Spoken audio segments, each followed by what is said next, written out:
থেকে চলে এসেছি এখন এসএনটি বাস স্ট্যান্ডে। আর এসএনটি বাস স্ট্যান্ড শিলিগুড়ি থেকে মাত্র 6 মিনিটের হেঁটে লাগে। তোমরা চাইলে গাড়ি টোটো করতে পারো, কিন্তু আমার মনে হয় ওটা বেকারই।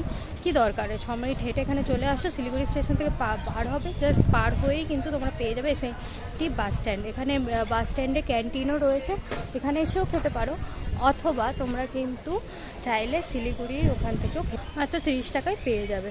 তো তোমাদের একবার দেখিয়ে দিই, এই রয়েছে বাস, ঠিক আছে। তো এইগুলো কিন্তু তোমার গ্যাংটক যাবে। এই যেমন গ্যাংটক যাওয়ার এসি বাস রয়েছে, এসি বাসও তোমরা বুক করতে পারো, খুবই প্রিমিয়াম টাইপের দেখতে, দেখতে পারো।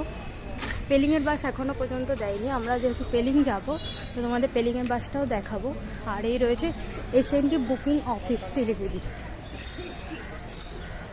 আর তোমরা চাইলে এখান এসএনটি বুকিং কিন্তু তোমরা অনলাইনও করতে পারো, রেড বাস বা মেক মাই ট্রিপ থেকে। তো এখানে মেল কাউন্টার, এখানে তোমাদের একবার চার্টটা দেখিয়ে দিই।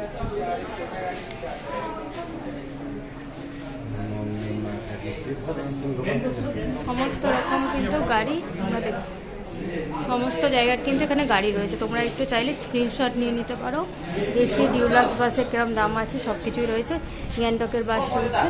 এবারে তোমাদের একটুখানি টাইমিংটা দেখিয়ে দিই।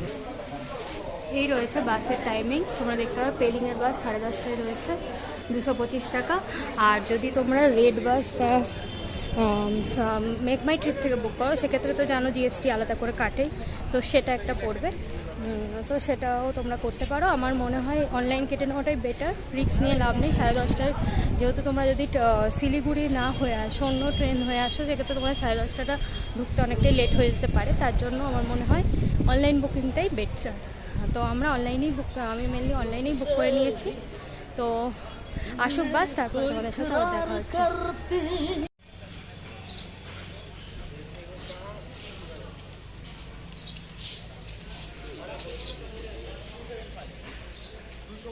पानी कितना खाएगा पानी? তো বন্ধুরা আমরা উঠে গেছি পেলিংয়ের বাসে। বাসটা ছাড়ার টাইম 10:30টায়, দেখি কটার সময় ছাড়ে। বাস এমনি তাড়াতাড়ি চলে আসে, যেহেতু আজ টায়ারের কাজ করার ছিল তার জন্য একটু লেট হয়েছে। আর একটা ব্যাপার হচ্ছে এই বাসে কিন্তু প্রচুর লোকাল মানুষজনও যাতায়াত করে। পেলিংয়ের বাস যেহেতু এই একটাই, যাওয়ার বা ফেরারও কিন্তু একটাই বাস থাকে, যার কারণে বাসটা একটু ক্রাউডেড থাকে। তো তোমরা যদি প্রাইভেটলি যেতে ইচ্ছা প্রকাশ করো সেক্ষেত্রে কিন্তু আমি রেফার করবো যে তোমরা শেয়ার কার বা প্রাইভেট কার বুক করে নাও। বাসে দেখবে বা জার্নি করে তোমাদের অবশ্যই জানাবো কেমন লাগছে। পেলিংয়ের বাস কিন্তু ছেড়ে দিয়েছে শিলিগুড়ি জাংশন থেকে, মানে শিলিগুড়ি বা এসএনটি বাস স্ট্যান্ড থেকে, এবং এটা কিন্তু 10:30টায় টাইম ছিল ছাড়ার, কিন্তু ছেড়েছে 10:50-এ, অনেকটাই লেট হয়েছে।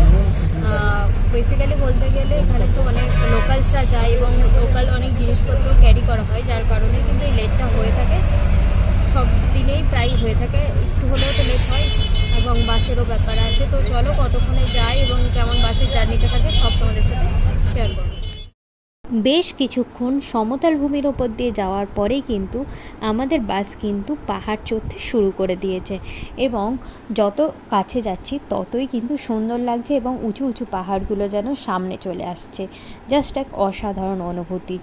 তোমরা যারা নর্থ বেঙ্গল এসেছো তারা তো জানোই, আর যারা আসোনি তারা অবশ্যই তাড়াতাড়ি চলে এসো এই ভিডিও দেখে। তো তারপরে কিন্তু আমাদের বাস দাঁড়ালো খাওয়ানোর জন্য দাঁড় করিয়েছে এই প্রিয়াঙ্কা রেস্টুরেন্টের সামনে। ওদের কিছু বাঁধা ধরা রেস্টুরেন্ট থাকে, তো সেখানেই বাদ বাকিটা তোমাদের বলছি। বন্ধুরা এখন বাসে হল্ট দিয়েছে, 20 মিনিটের হল্ট আছে। তো এই মাঝখানে এখন প্রায় বাজে কটা বলে দিচ্ছি, এখন প্রায় 1টা বাজে। তো এই টাইমে আমরা লাঞ্চটা করে নিচ্ছি। এখান থেকে আমরা ভেজ থালি নিয়েছি, ভেজ থালির দাম পড়ছে 130 টাকা। আর যদি তোমরা ফিশ নাও সেক্ষেত্রে 200, চিকেন নিলে সেটা 250, এবং মাটন নিলে 300 টাকা পড়বে। আর এই রয়েছে ভেজ থালি। বাস তো ছেড়ে দিয়েছে আবারও ব্রেকের পরে, আর নেক্সট কোনো ব্রেক দেয় কিনা তোমাদের দেখাবো। আপাতত এনএইচ ট্রেনের উপর দিয়েই যাচ্ছে বাসটা। 20 মিনিট এখনও কিন্তু নর্থ বেঙ্গলে গেলে তোমরা দেখতে পাবে যে ফ্ল্যাটটা এসেছিল তিস্তা নদীর, সেটা কিন্তু এখনও পর্যন্ত NH10-এর রাস্তাগুলো প্রপার হয়ে উঠতে পারেনি। এখনও পর্যন্ত প্রচুর রাস্তায় কাজ চলছে এবং প্রচুর পরিমাণে ধুলো থেকে শুরু করে ধস নেমে আছে। এগুলো তো সাধারণত আমরা পাহাড়ে দেখেই থাকি, কিন্তু NH10-এ যেন এর প্রভাবটা অনেকটাই বেশি পড়ে গেছে। এখন আমাদের বাসটা কিন্তু তিস্তা বাজারের ওপর দিয়ে যাচ্ছে এবং এই নিচেই কিন্তু তিস্তা নদীকেও দেখা যাচ্ছে। তার সাথে দেখা যাচ্ছে প্রচুর মানুষ রিভার রাফটিংও করছে। এটাই কিন্তু সেই নদী যার কারণেই কিন্তু অক্টোবর মাসে আমাদের এই পাহাড়ে বন্যার পরিস্থিতি দেখা গিয়েছিল। এখনও কিন্তু ভালো করে লক্ষ্য করলে তোমরা দেখতে পাবে পাহাড় কিন্তু এখনও সেই ঝড় সামলে উঠতে পারেনি। এখনও কিন্তু রাস্তার প্রচুর কাজ চলছে এবং প্রচুর ভাঙাও রয়েছে। তো যাই হোক, এটা কিন্তু রিভার রাফটিং পয়েন্ট তিস্তা নদীর কাছে প্রচুর মানুষ করছে, তোমরা চাইলেও করতে পারো রিভার রাফটিং। এবং এই বাস কিন্তু তিস্তা বাজার হয়ে মেলি চেকপোস্ট ক্রস করে চলে যাবে ওয়েস্ট সিকিমের দিকে। তো চলো যাওয়া যাক, যাত্রাটা এনজয় করা যাক।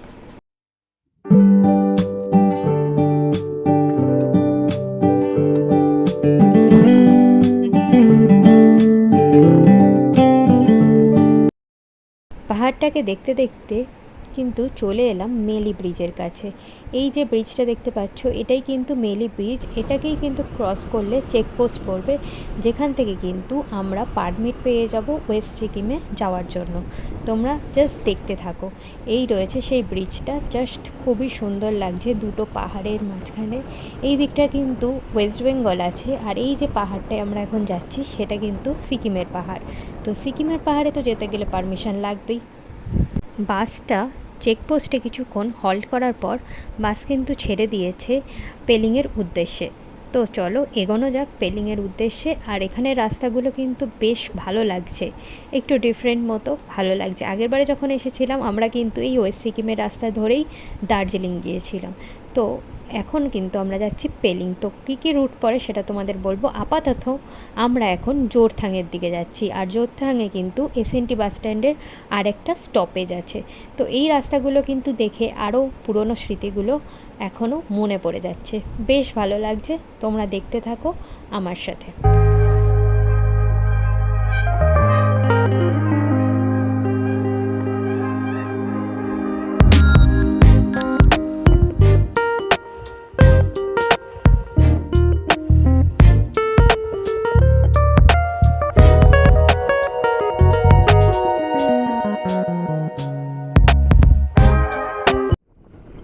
এখন কিন্তু বাসটা কিতাম বাস সেঞ্চুরির পাশ দিয়ে যাচ্ছে এবং শোনা যাচ্ছে কিছু পাখির আওয়াজ, যে পাখিগুলোকে কিন্তু আমরা দেখতে পাচ্ছি না, কিন্তু একটা আওয়াজ শুনতে পাচ্ছি। তো এইটা কিন্তু সিকিমের ওয়ান অফ দ্য ফেমাস একটা বার্ড স্যাঞ্চুরি এবং এইটা কিন্তু অনেকটাই বড় জায়গা নিয়ে রয়েছে এবং এখানে কিন্তু 200টারও বেশি পাখি দেখা যায়। তো তোমরা কিন্তু চাইলে এই বার্ড স্যাঞ্চুরিতেও ভিজিট করতে পারো। তারপরেই এসে গেল জোরথাং এবং এখানে যেহেতু স্টপেজ আছে, তোমরা ওয়াশরুম ইউজ করতে চাইলে করে নিতে পারো। এছাড়াও যদি টুকটাক কিছু কেনার থাকে সেটাও কেনাকাটি করে নিতে পারো।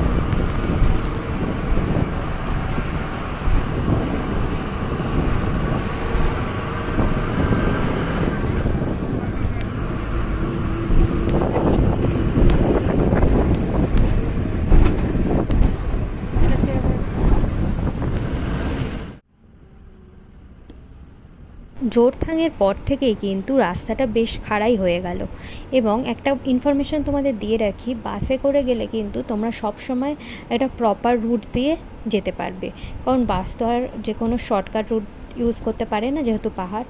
কিন্তু তোমরা যদি শেয়ার কার বা প্রাইভেট কার হয় তো অনেক সময় বাঁচানোর জন্য ওনারা শর্টকাট রাস্তা ইউজ করে থাকেন, কিন্তু বাসে ম্যাক্সিমাম টাইমই এমন রাস্তা ইউজ করা হয় যেখানে যথেষ্ট সেফ আছে।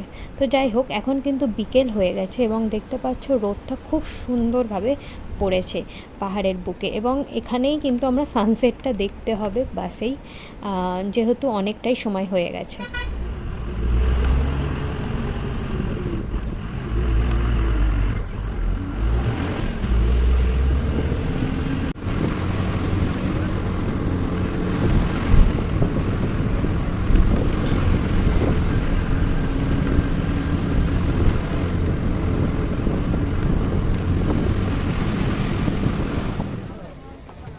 বাসটা এসে দাঁড়ালো তার নেক্সট স্টপেজ পেলিংয়ের আগের লাস্ট স্টপেজ হচ্ছে গেজিং।